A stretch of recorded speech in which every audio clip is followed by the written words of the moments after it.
of February, I did. Okay, thank you. You're welcome. I had a quick question, Mrs. Harris. Yes, ma'am. On the check register,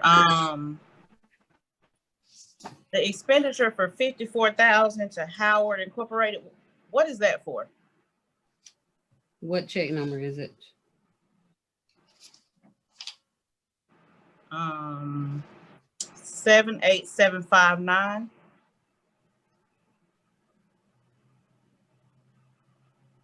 Okay, that's our federal funds. That would be probably like some, if I'm not mistaken, it's some audio visual. I don't know if it's just some, what you call it, those smart boards or whatever, but I'll check into it to make sure and let you know for sure.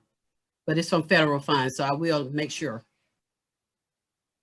The check right above that, Ms. Harris. That's Thank you. Is that your accounting software that your bookkeepers use? That's Harris Solution. That's our GL that we use, the GL software. You pay how many times a year? Next gen, yeah. That's just one time. That's our maintenance agreement that we have. Okay. For the year, annual maintenance agreement. Are there any other comments, questions regarding the financial report? I have one more thing that I want y'all to keep in mind too. You know, I was telling you about our C&P reimbursements.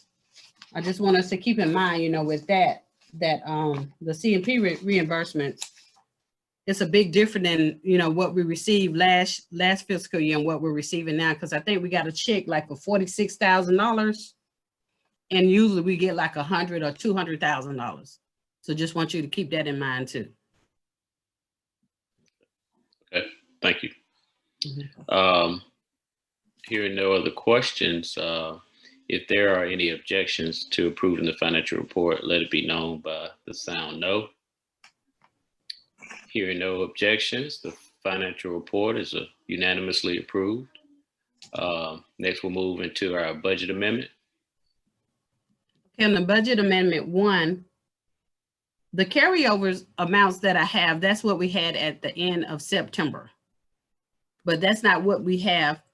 That's not what we have year to date now, because in the ESSA, the CARES ESSA, we only have $553,578.74. At the beginning, we had $1,442,993. And also for the year, we have $184,340. So these amounts are what we had at the end of the fiscal year last year, coming into October. But that's what we had to add into the budget. And the reason we do amendment, the reason I do amendment 1, so we can go in and try to spend the carryover money, because we can't spend it until they approve it at the State Department. For not CARES Act, we could go on and spend that, just the other ones like Title I and special ed and everything like that. Okay. So is there a motion to approve the budget amendment 1? I'll move Hauser. Second, Dr. Miles.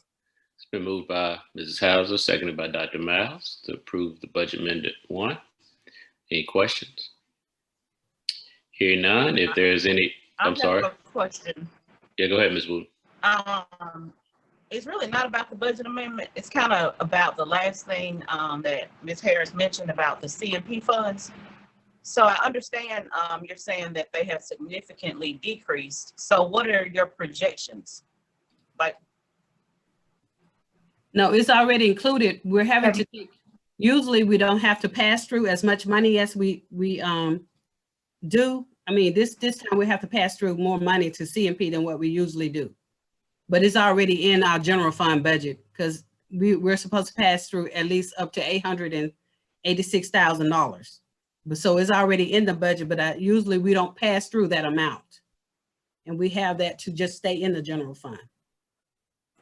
okay, so from the amount that was already budgeted, you think that's going to be enough to cover the decrease in funds coming in? Well, that's what that's the main thing that we have to do. If not, we just have to make sure their payroll is taken care of. And right now their payroll is really running like about $105,000 or $6,000. And we have already passed through like for 2 months so far. Okay. Can we let's go ahead and vote on this motion, and then it's on the floor, and then you can follow up, Dr. Miles.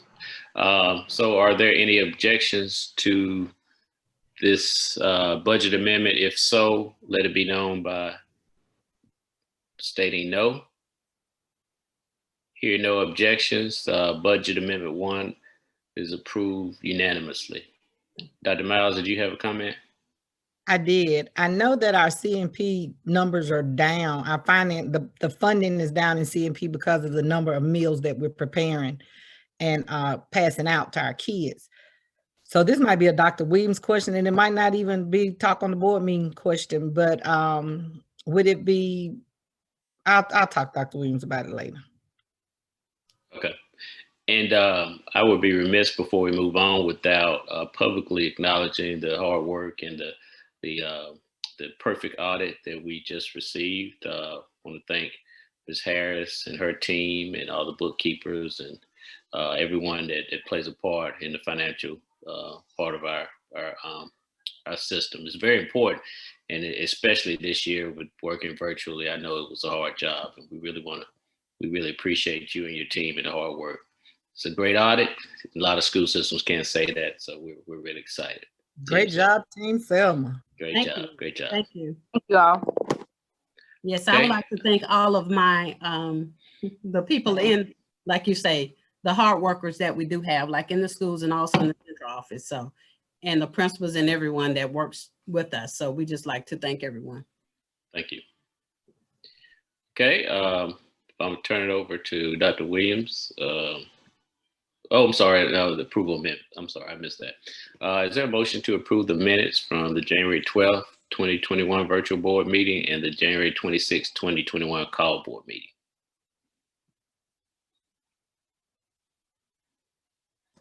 So moved. Second Hauser. It's been moved by Dr. Miles, seconded by Mrs. Hauser.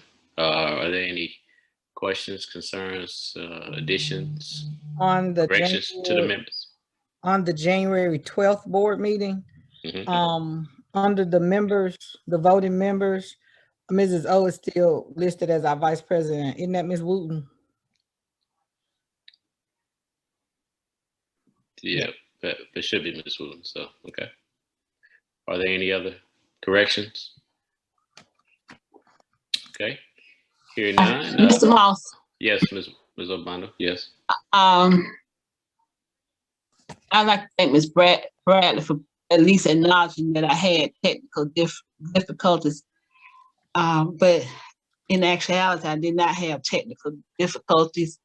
I received an email, and the email said Microsoft Teams or something, and I was on, but you all could not hear me, and I was trying to say something, but you all could not hear me.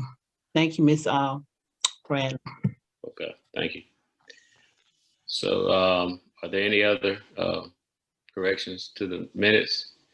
Hearing none, all approved. Hearing none, I'm sorry. If the minutes are approved, are there any objections to the minutes? Approved with the stated corrections, let it be known by the sound of no. Hearing none, the minutes are approved unanimously. Next, I'll turn over to Dr. Williams for Team Selma celebration.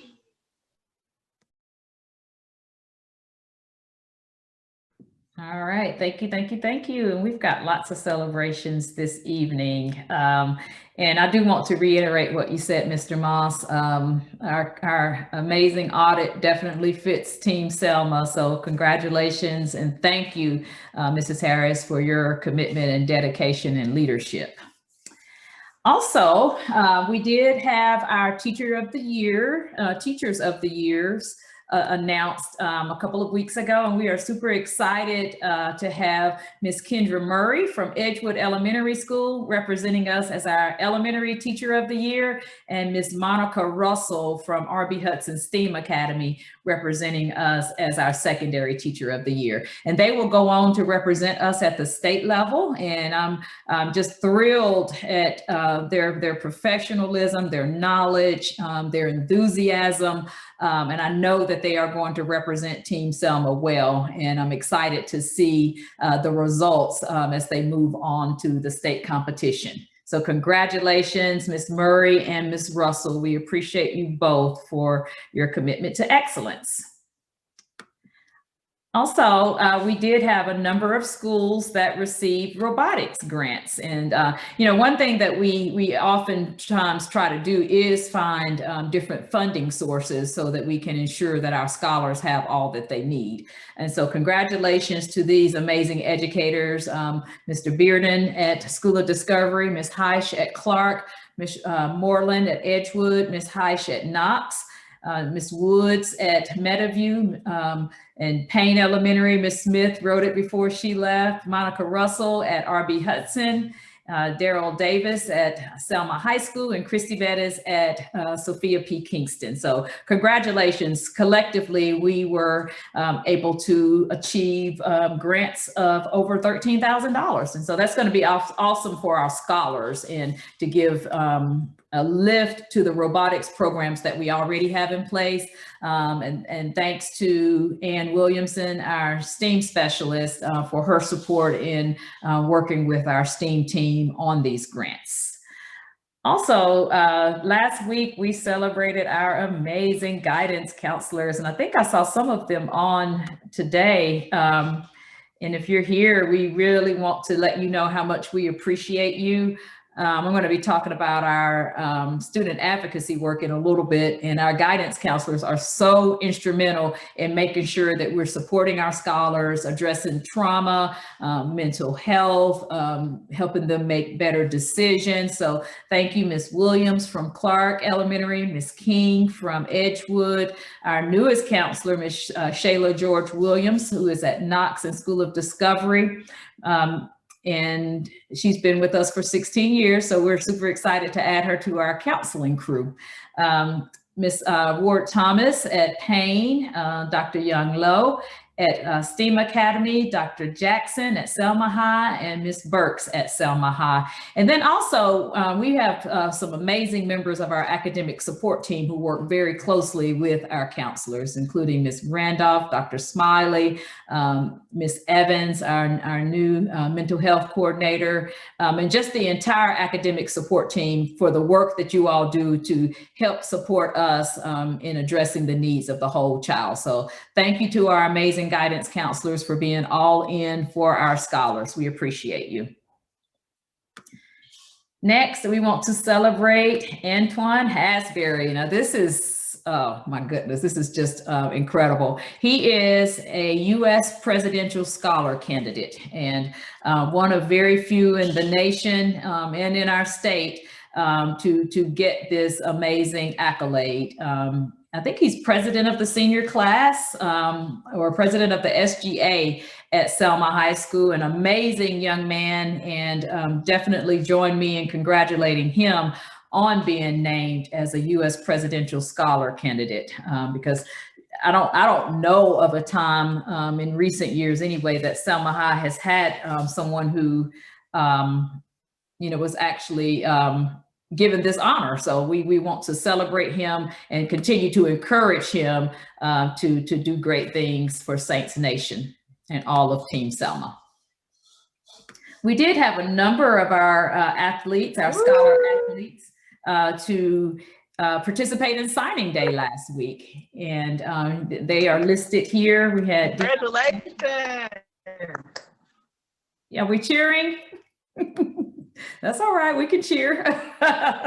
Deion Nelson, University of Tennessee at Martin, Javante Stubbs, Peru State, Tyler Davis, Peru State, Jimmy Brown, Peru State, Artemis Edwards, Faulkner University, Kashif Norwood, Faulkner University, and Jamal Kidd at the Good Elite Prep program. So awesome when we can see that our athletes are indeed scholar athletes. So these young men are headed off to college, and we send them our well wishes and know that they will again continue to shine for Saints Nation.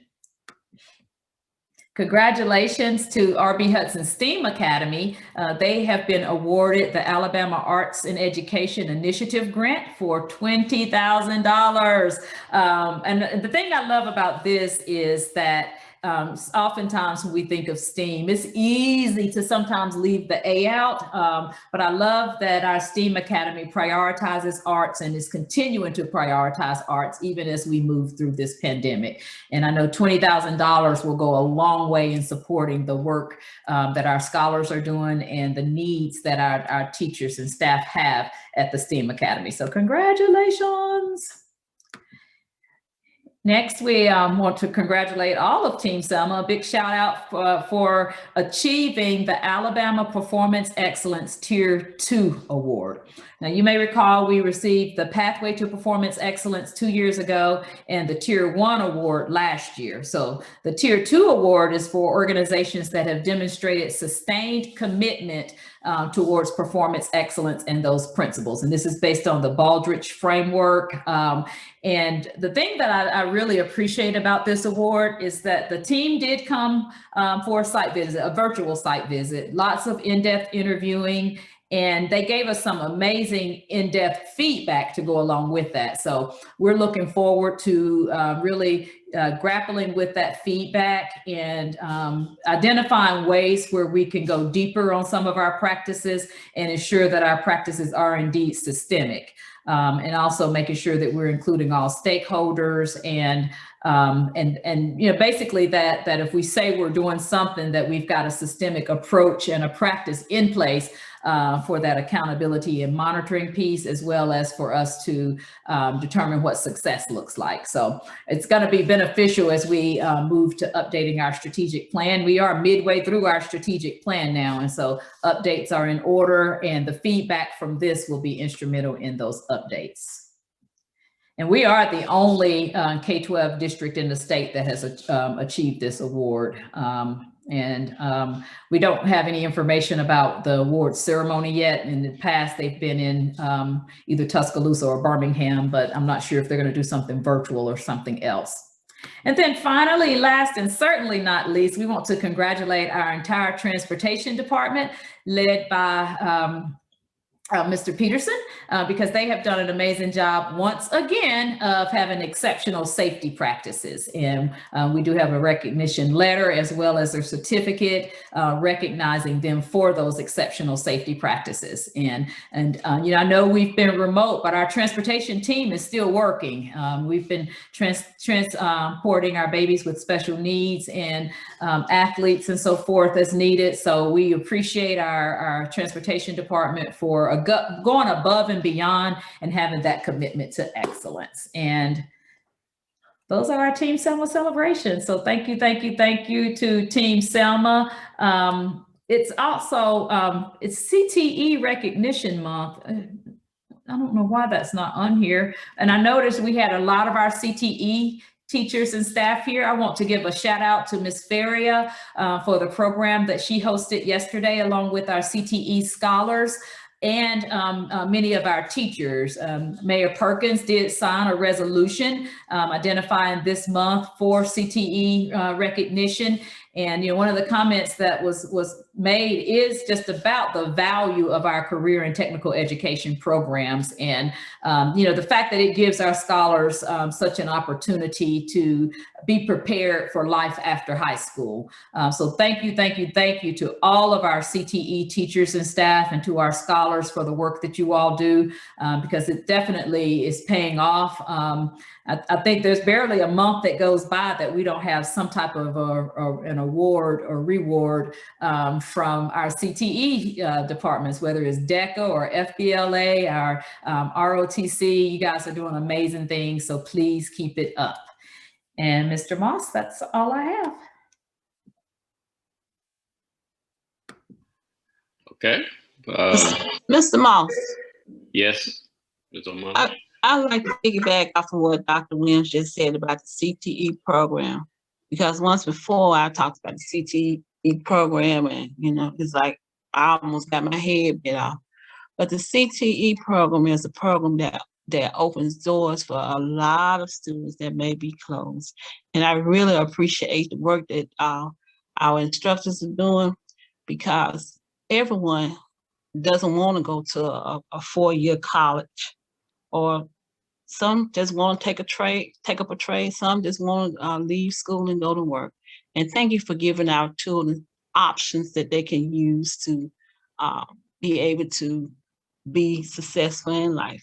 Because you can get a job through CTE, and you can buy a house and buy your nice car and do a lot of things that you can do with a 4-year degree. Thank you. All right, thank you for those comments, Ms. Zoe. Let's move down a little bit. And Dr. Williams, back to you with the superintendent's report.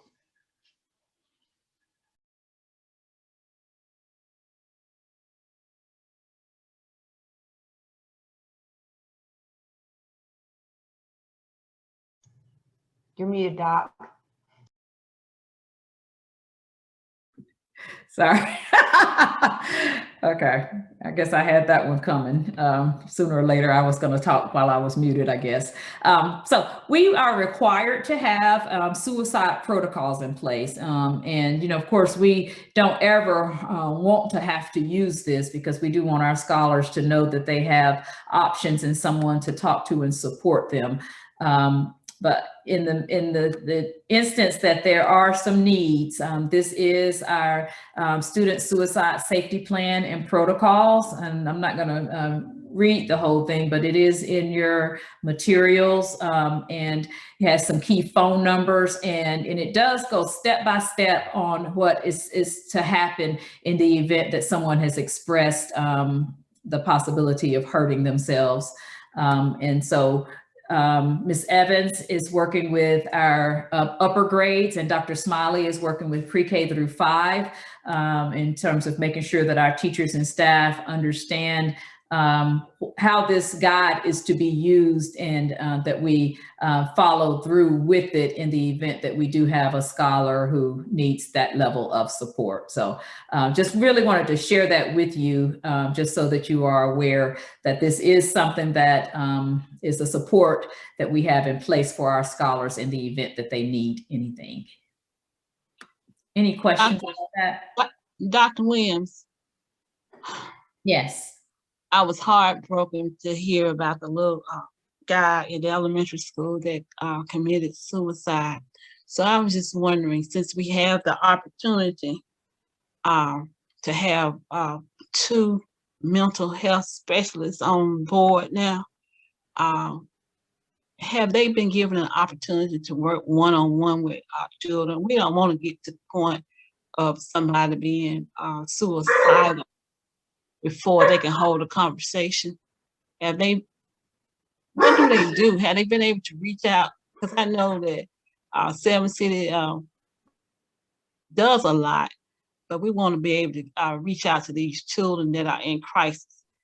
Because to tell the truth, sometimes I feel like I'm in a crisis with all of this going on. And, my friend I talked to 1 week or 1 month ago or 2 months ago, and then I'm going to that graveside services. So this kind of this whole pandemic is kind of hard on grown-ups. I can imagine what the children go through. So do they have an opportunity to actually go out and just talk to our children? We used to depend on counselors to do that, but counselors have so many jobs now, they don't get a chance to just talk to children like they used to. So yes, they do. And that's actually what the protocol is for too, just so that the steps are there in case someone does need to reach out. But schools are referring scholars on a regular basis to our team. And we do have the panorama assessment that we use to get some data points. And in fact, we're in the process of administering the second round of that, the mid-year version of that. So yes, we do get referrals on a regular basis so that scholars can have one-on-one conferences if that's what's needed. Yes, ma'am. So you're saying they actually get a chance to talk to our mental health employees that we have on board now? If that's what's needed. I mean, sometimes it might be a family referral or something else, but if that's what's needed, the team will take a look based on the referral and make a decision as to whether it's one-on-one counseling or referral to Cahaba Mental Health or conference with the parent, or even a parent and the teacher conference. It just depends on the situation, but they do absolutely have an opportunity to meet with scholars one-on-one if that's what's needed. Okay, I just wanted to make sure that we are being more focused on being proactive rather than reactive. We want to be able to provide our students with an opportunity for these services, because it's really hard, living through a pandemic, especially if you're a young person. All right, next is the Student Advocacy Framework for Equity, and this is a really unique framework. I know, I'm sorry about my dogs barking. I have no idea what they're barking at. When we had our Cognia review, our engagement review, one of the areas of need was to ensure that we had advocacy. I'm sorry, y'all, hold on one second.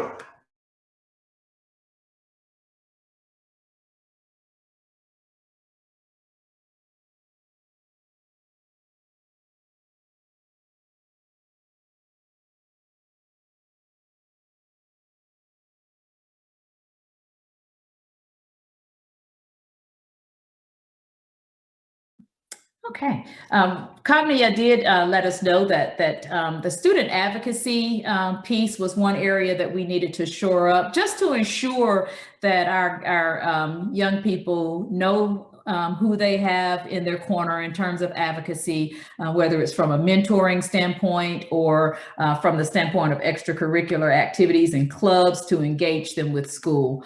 And so as part of your materials, this is the run of show for this particular project. It's the Student Advocacy Framework for Equity, or the SAFE project. And next month, you'll get a more detailed look at the actual framework, but this is just showing the steps that are currently being taken to ensure that we are indeed putting together a framework that's going to meet the needs of our scholars.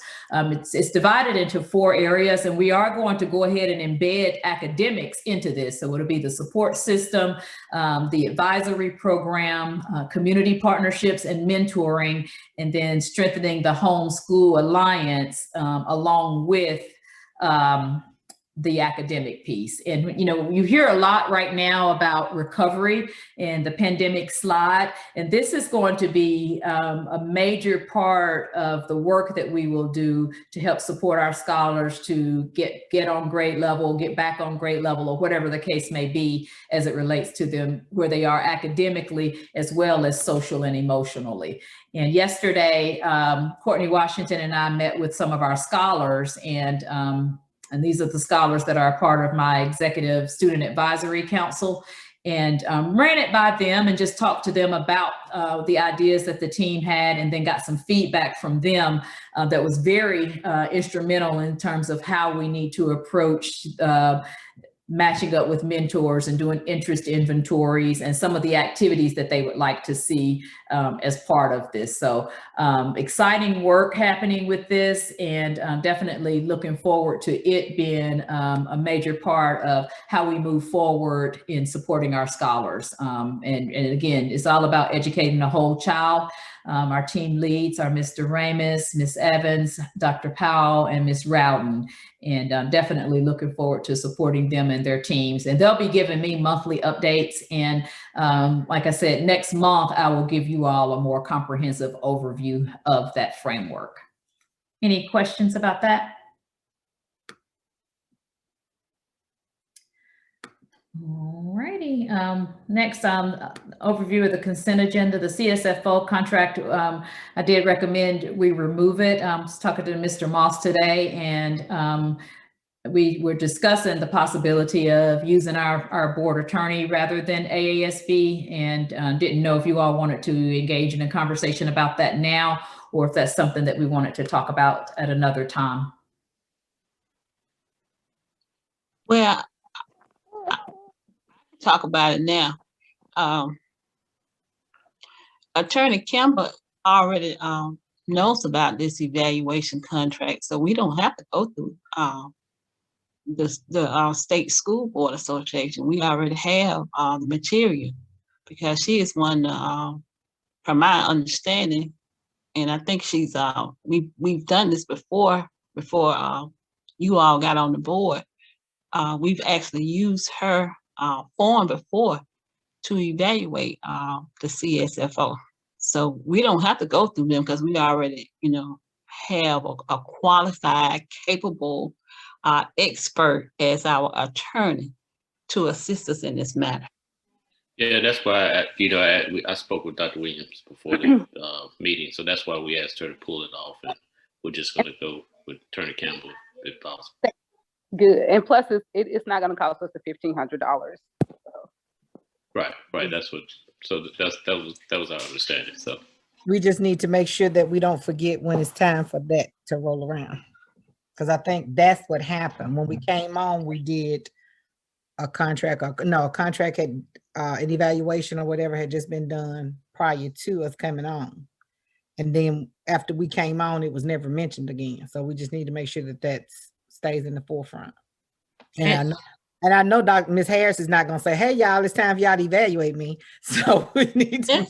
She will say it. Because when you're good at your job, you don't have any qualms about, being evaluated. Thank you, Miss O. That's why I just finished saying, Miss. I'm not afraid. Yes, ma'am. I'll let you know. Yeah, but that's really not your responsibility to remind us. It's our job to know what we need to do for our employees. So Okay. Well, make sure that we Mr. remember. Moss. yes, who's that? Attorney Campbell. Oh, I'm sorry. Oh, Attorney okay. Campbell. Oh no, I thought that was okay. Go ahead, Ms. Wooden. I didn't see who was talking. I thought that we did use Attorney Campbell the last time we evaluated Ms. Harris. Did we not? I guess we did. It kind of slipped my mind. To kind of roll through the cracks, slip through the cracks. So, Attorney Campbell, you can speak on that. Well, I think we did use my services, and they got to, I think the board did their part, and maybe the superintendent's part never got back to the board, and we really should have followed up a little bit better on that. And I think what we'll just need to do is to make sure we have a schedule that everybody is aware of, and that we can calendar it, so when it's time to do the evaluation, we'll be able to do it. And Attorney Campbell, since we're Yes, talking ma'am. about Mrs. Harris's evaluation, I hadn't seen an evaluation on our superintendent. When we did the last time we did one, Dr. Wright handed it to her, and we never saw it. And I'd like to see some, an evaluation on our superintendent too. Ms. O, he presented it at He presented it to the board meeting. He presented it to the board. But we usually get a copy of it. We don't just usually get well, maybe I'm wrong, but I thought I have actually had a copy in my hand, not just something that somebody gets up and talk to me about. That's what I'm saying. I thought he gave us a copy. I might be mistaken, but I thought he did.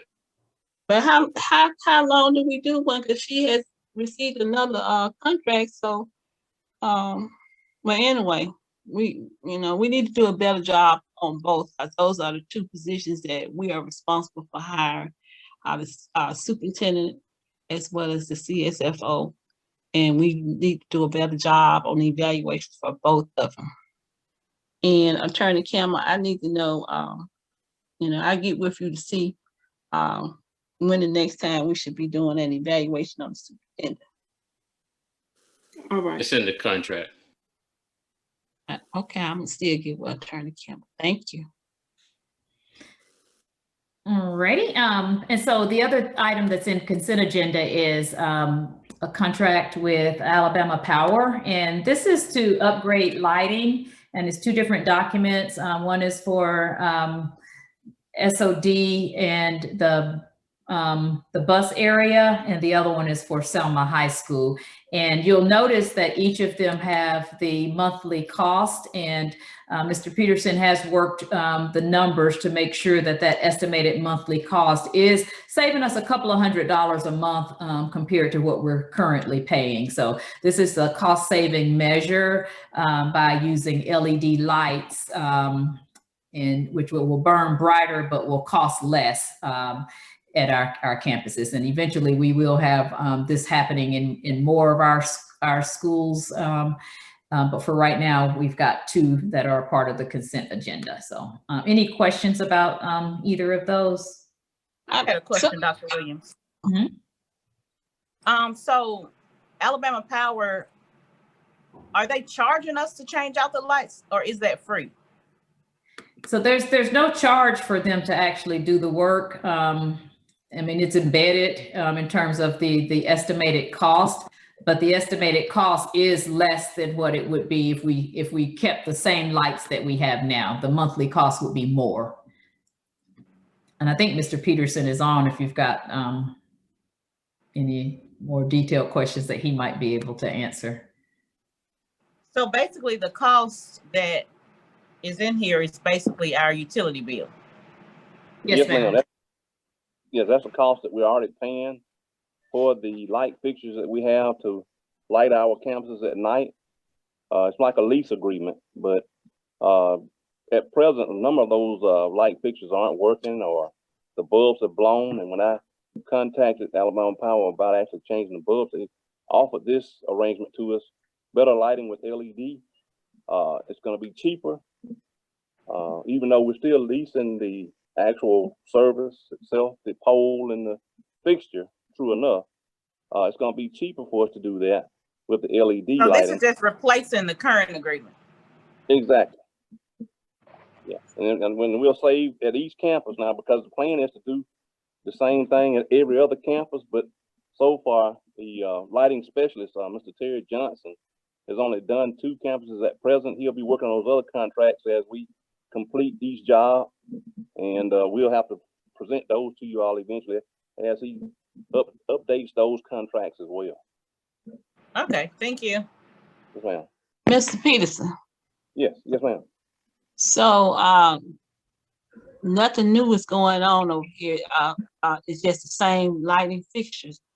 Well, no, there will be better lighting fixtures. These will be LEDs. These are much brighter lights. This is modern technology. So these lights will burn much brighter and lighter, and they will burn less electricity. So it's going to be a cost savings to us to use this new lighting. They don't cost anything to change them out. Okay. And we get all the benefits. That's the lighting now at nighttime is a part of our security system, along with all the other measures we use: the surveillance cameras, the burglar alarm system, the fencing around our properties. All kind of aid in making sure we keep our campuses secure at night when nobody's in them. Even though it's not foolproof, but that's a part of keeping people out of our buildings and keeping them from taking what we need to continue to do the job for our boys and girls. Reason why I asked is because, been quite a while now, but I had asked you one time about getting some more lights over there by that tennis court where the band members park their cars at. Yes, ma'am. It's really, really dark over there. Yes, ma'am. This is going to help take care of that. Okay, that's what I want to know. Yes, ma'am. Thank you. You're welcome. All right, so I'm popping back up to return to excellence, and just wanted to share the basketball protocols. we are following the Alabama High School Athletic Association's guidelines, and we do have cleaning protocols in place as well. Our Lady Saints are playing in about half an hour, and men play tomorrow. And then they also have away games scheduled for later this week. And so these are the protocols that are set in place for that. Spring sports tryouts are happening, and should have all of our schedules for spring sports sometime within the next week or so, and definitely before the next board meeting. Right now, employees are encouraged to get vaccines this week, and several schools are doing remote learning days to allow time for their employees to go get the vaccine. And from the town hall meeting that I was on today, it does sound like it's moving pretty quickly. Crowded in the mornings, but they're getting them through. And I've talked to several of our team members who have gotten the vaccine. And so we are going to continue with our remote learning until we have had an opportunity for employees to get both vaccines. And at that point, we'll be approaching spring break and looking at that fourth quarter of the school year to begin engaging in face-to-face instruction, and also planning for a robust summer learning program where we're going to have an option for up to 8 weeks of summer learning. And we'll have more details about that at next month's board meeting, along with the SAFE project. And the SAFE project is going to be a major part of that too, because even though we're going to look at the academic piece and making sure that we're addressing learning loss, we also want to address that social and emotional piece, especially as Ms. O mentioned earlier, with the hardships and the trauma that many of our scholars have experienced throughout this entire pandemic. So that's where we are right now.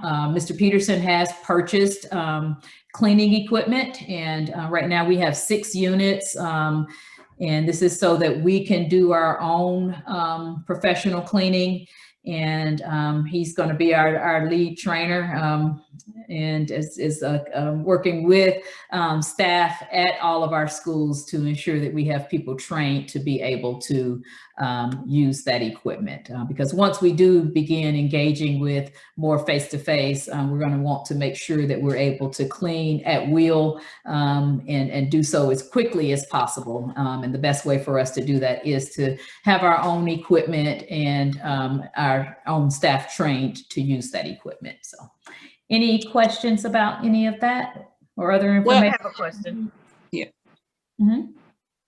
Go ahead, Ms. Dr.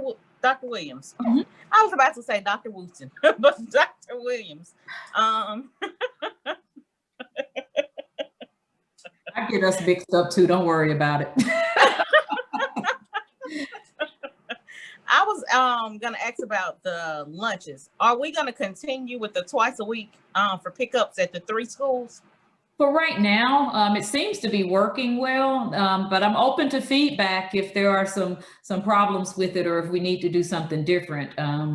But it seems to be working well, and that's where we're going to try to stay for right now. Have the numbers since we started that, are they still steady or have they decreased? They've been fairly steady. I don't know if Ms. Adams is on to give us some specific information. I can get some specific numbers for you so that we can look at where we are now versus where we were when we had more sites open. I can get some numbers for you. Okay, because I guess I haven't received any calls, but I was just wondering, because the 3 schools are Edgewood, Selma High, and Payne. Is that correct? Yes. So I was wondering, like the students that are in East Selma, how are they faring with getting to those locations since they're all pretty much located together? I'll check on that. I'll check with the principals and with Ms. Adams to see if I can get some solid numbers for you. Okay. That actually, yes. That was the question that Ms. Wooten was just asking. That's what I was going to ask early on when we were talking about the pass-through money. And I might get shot down for asking this question, but to increase our meals that are being passed out, is it and to reach the number of kids that Mrs. Wooten is referring to those children that are not in close proximity to a school to get those meals or don't have anyone to bring them to get those meals. Is it possible for us to do maybe a bus in the neighborhood to try to make sure that we are getting our children fed, and that will also increase the number of meals we're serving to be able to help our CMP receive the We could meal. consider using the parent university bus like we did last spring. Yeah, I'll talk to Ms. Adams about that. I'll get some numbers to see where we actually are and talk to the principals to see like specific neighborhoods that might need some additional support. And we could definitely look at using the bus again.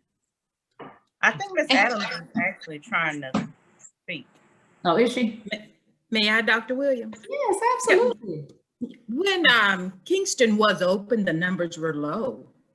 That's why we made the decision to close Kingston. Payne has picked up, Selma High has picked up, and Edgewood remains steady.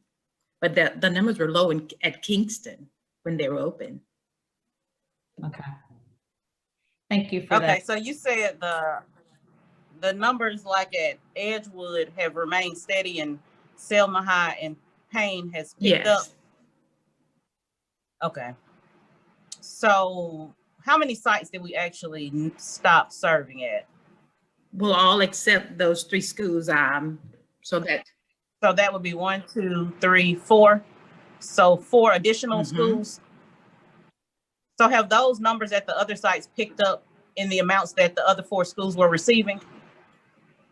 I didn't repeat your question, please. So for instance, if Edgewood has remained the same and Selma High and Payne are the only 2 that have picked up, have those numbers, the increase, is it the amount that the other 4 schools were receiving?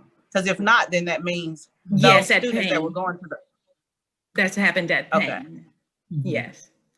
Payne, the kids from Clark are now eating at Payne and Selma High. They go either Payne or Selma High. Yes. So the babies at Kingston and Meadowview, where they're eating? Are they not eating? Well, Meadowview numbers were low as well when they were opened. Okay. Absolutely. And I guess I'm coming from the point of, I understand the numbers are low, but I feel like if we're being charged to feed these babies, because some of the meals that they get from the school are the only ones they get. And in my opinion, if we serve 1 meal out of each cafeteria, we fed at least a child. We know that a child would not have gone to bed hungry. And I do know at the end of the day, we're just here for a discussion. It's y'all's decision to make. But I just ask, let's be mindful and let's try to make sure we're getting our babies fed. Absolutely. That's our number 1 goal. Yeah, we'll look at the numbers and see if we need to make any shifts. But I'm going to get with the principals too, to see if they can give us some intel on families that maybe aren't able to access, to get to the places where the food is being served. And Dr. Lynn, we were trying to do it in a safe manner too, because we want to protect everybody, including the CNP staff. But I want to make a comment about what you said about the vaccines being administered.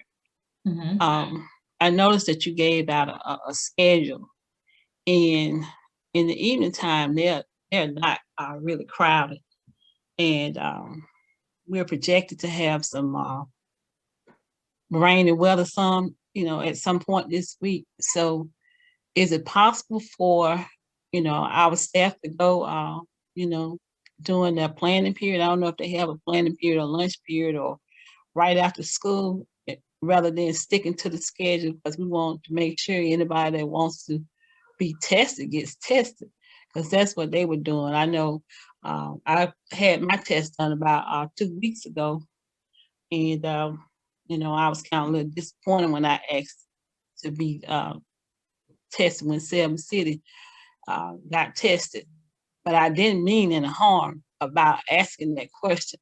I was just trying to make sure I got the vaccine, because I had done my homework and my research, and I knew that they were going to let me take the test. but I was just trying to go when you all went. I didn't think anything of it, but I did get the test nonetheless. But what I'm saying, since we're having some rainy weather, can you let them, is it possible for you to let them know that, you know, they don't have to wait till Friday or Thursday? Because at some point when I passed by that stadium, there's hardly anybody there in the line, especially in the evening time. Yeah, I'm working with the principals and they know they can go anytime. The schedule was just a suggestion so everybody wouldn't go at the same time. And no one has to stick to the schedule, and the principals have already worked it out with their staff. Some of them are doing it during planning, and some of them had remote learning days today or tomorrow, so that the staff would go whenever it was convenient for them. But yeah, in no way are they relegated to specific times. We just wanted to try to make sure it was spread out a little bit, because in talking to David McCormick, that was his big concern. Like if everybody came all at one time, that it would be a bit cumbersome. Well, it's very spread out now, and I just need you to say those words, because there are employees who are literally going by that schedule when they can go out there.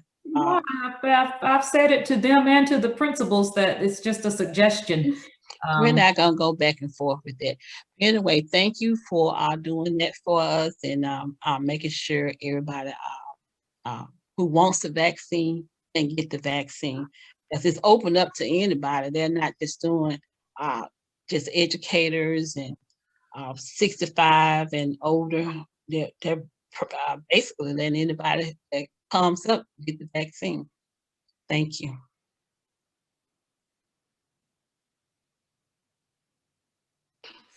Okay.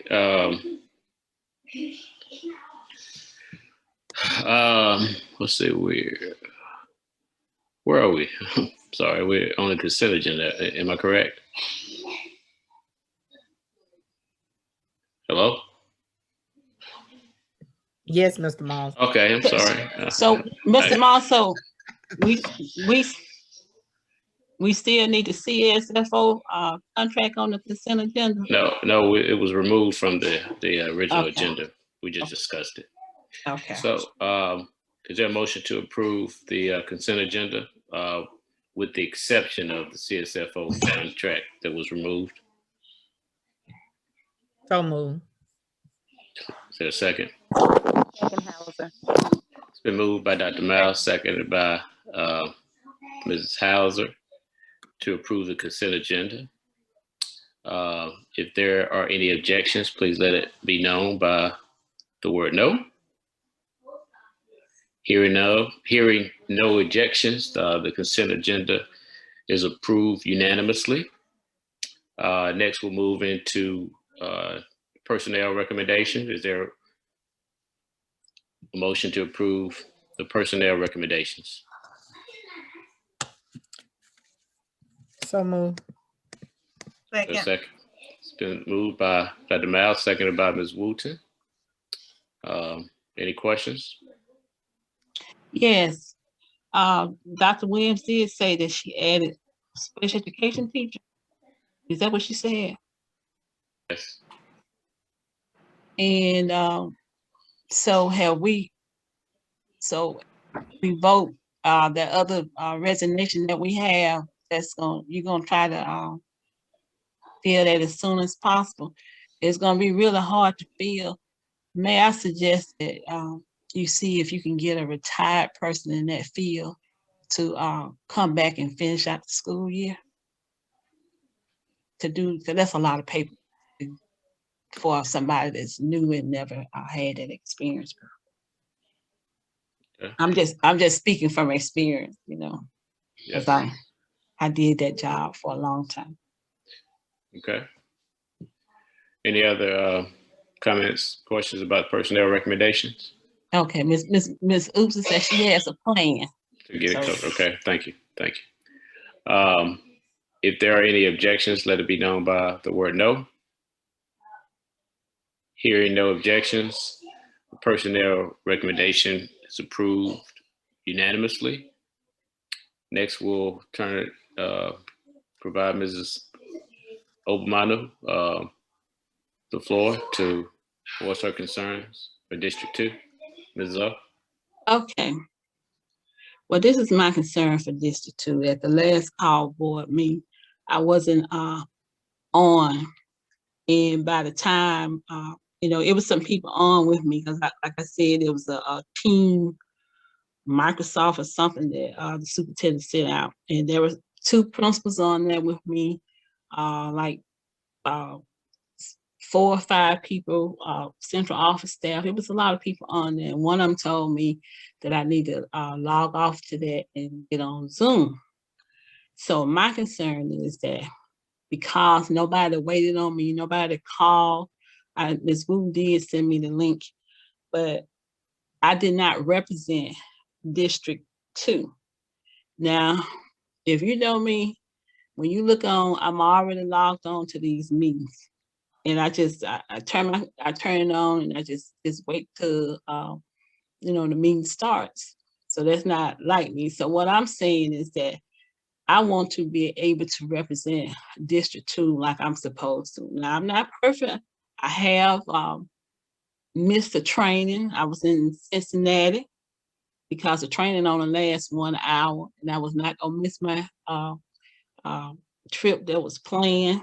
It was a family situation.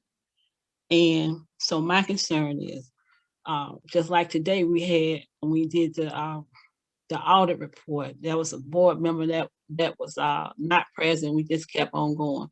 My only thing I want to do, and I want this for the record, is let's at least give a courtesy call to see a text message or something to see if the person is there.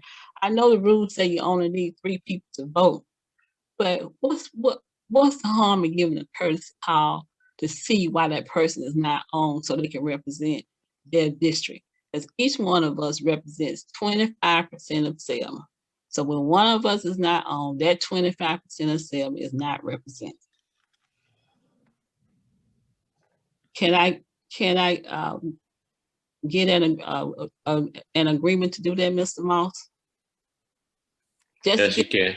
And I want to say something about that. I mean, not to, but Miss I'm just the opposite. Mr. Moss can attest. And every time I've ever had any type of delay, I'm kind of mute now because I got my grandbaby with an issue. But I always call and make the notification myself. So nobody really has to call me. That's not Miss Housen. I was on. Did you hear what I just said? I was on, but it was a Microsoft. I was on Microsoft Teams. I understand what you're saying. And I'm not saying I did not purposely not attend the meeting. I was there. I was listening, but you all could not hear me talking.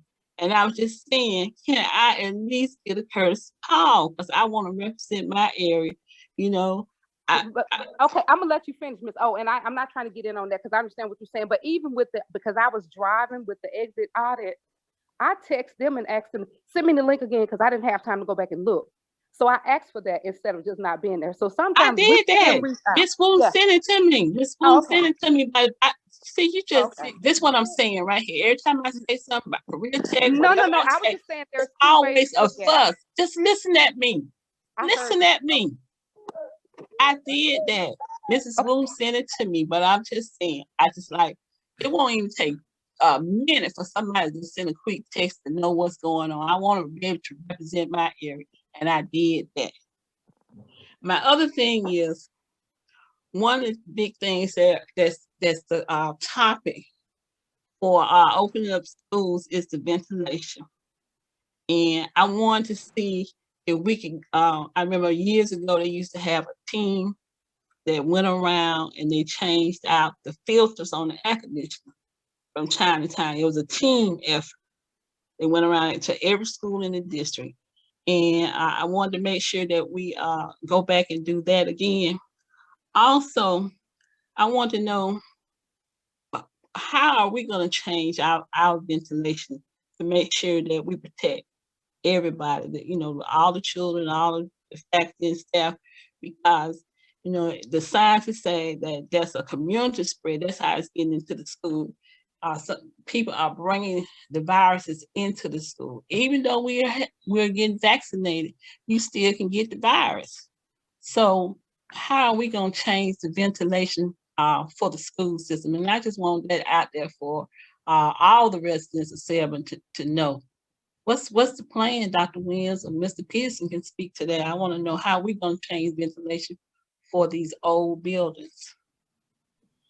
He is vetting several vendors, and he and I actually have a meeting on Friday to make some decisions on how we'll move forward with that.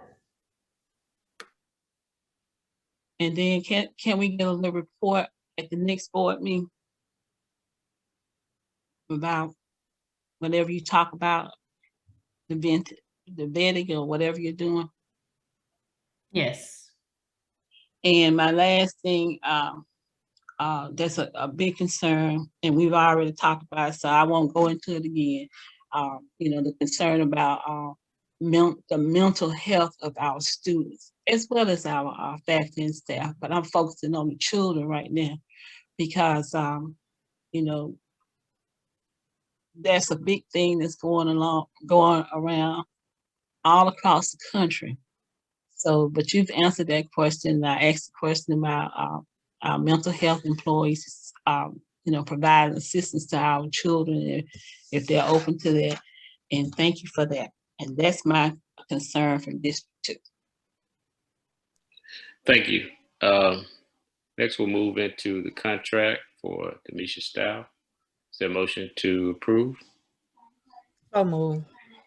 Is there a second? Second Hauser. It's been moved by Dr. Miles, seconded by Mrs. Hauser. Any questions? Okay. If there is an objection, please let it be known by the sign of no. Hearing no objections, the contract approved unanimously. Is there a motion to approve the contract for Gatana Goins? So move. Second Hauser. Moved by Dr. Miles, seconded by Ms. Hauser. Are there any questions? Hearing none. If there are any objections, please let it be known by the sound of no. Hearing no objections, the contract is approved unanimously. Next, we'll move into our final contract for Teresa Wilkes. Is there a motion to? Thank you. Is there a second? Is there a second? Hauser, second. Moved by Dr. Miles, seconded by Ms. Hauser. Any questions? I have a question, Mr. Moss. Yes. Ms. Uss? I think it was a cap to this contract. Did I see a cap? I think I saw say it's not to exceed this total. So how long is she working? Is she gonna do? That's a lot of work that she does, and she's very good at what she does, and she has really helped the special education department for years and years and years. She has helped you know, new teachers and everybody. So what I want to know from Miss Oopsie, if we have to go beyond this, and Dr. Williams, can we go beyond this for Miss Wilkes, since it's coming through funding is coming through IDEA anyway? This is a. May I address that, Dr. Williams? Sure, go ahead. As a retired employee, she can only make a certain amount, and the amount that is on that contract is at that cap. No, I'm saying That's for a month, isn't it? The amount that we Yeah. see, that's for a month, isn't it? that's just for a month. That's for a month. She can't go over that amount for a month. Oh, that's Right. fine. If that's for a month, that's fine. Yeah, that's for a month. Okay, that's what I want to know. Thank you, Dr. Miles. Good. All right. Any other questions? If there are any objections, let it be known by the sound of no. Hearing no objections, the contract is approved unanimously. Is there a motion to move into executive session? So move. Is there a second? Second Hauser. The move by Dr. Miles, seconded by Ms. Hauser. Moving to executive session. Any objections, let it be known by the sound of no. Why are we going in? Oh, I'm sorry. Yeah, I'm sorry. For, was it good name and character. Is that correct, Attorney Campbell? And to discuss pending legal matters. To discuss pending legal matters. All right. Are there objections to move into executive session? Hearing none, we'll move into executive session for 15 minutes. Okay, so I'm doing a breakout group. It's my first time. Courtney Washington, I don't have to add myself to the breakout group, right?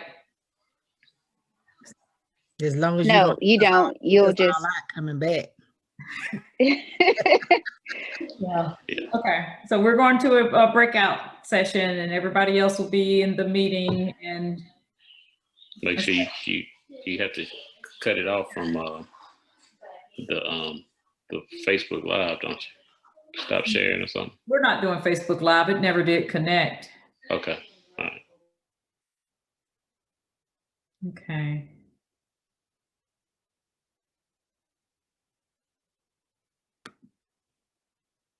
Okay, why am I not in the room? So now you just you just go and join it. It should give you an indication to the right. Once you see the groups, you can just join it. It'll be a blue button at the top right of the notification box that says join. Okay, I see something that says close off. Okay, I see. Okay, all right. Bye, y'all. I was just playing. Bye, y'all. I'm gonna start recording.